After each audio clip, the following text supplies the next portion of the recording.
I guess we're going to see if you can see what I'm looking at, but figured I'd try and show you what this looks like taking this out of here. So here we got our pressure plate. It's actually our pressure plate cover, right? We got that right there.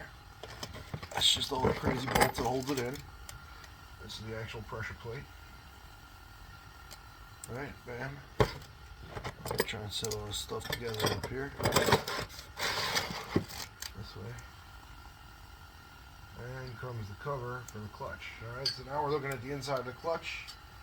There's the first plate. Came off. Alright? Right there.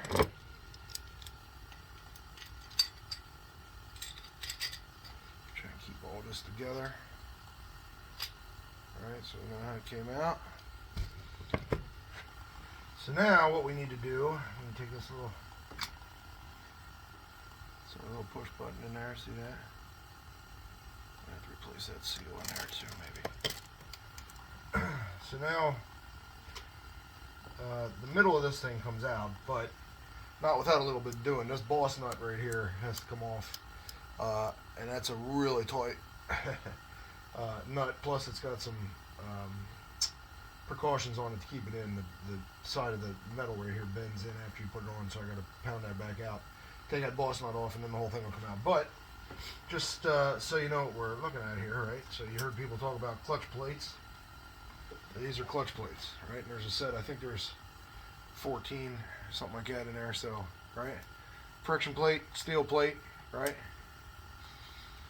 They don't look too bad. These are relatively new, but sometimes when these get real bad, they get smoked, and that means they get soft and they don't clutch the way they're supposed to, you know. And when they push together, there's a whole lot to this clutch, but the short version is this whole system is set up so that when this pushes together, it spins both the inner and the outer hub, and when they're separated, they're able to spin freely. The ones with the things turn, and the ones with the friction plates, they turn on the inside, right?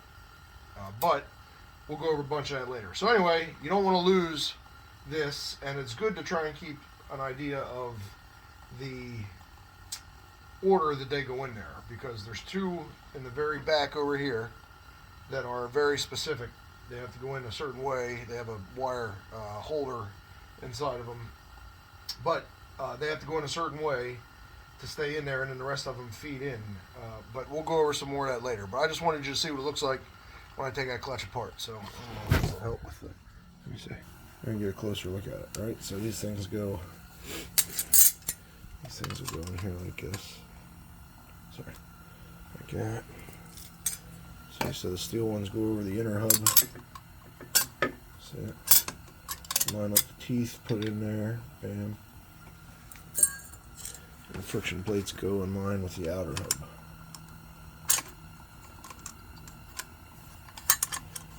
I'm like a dick on it. There you go. Okay. Tracking? Alright. We'll get into more of that in a little while.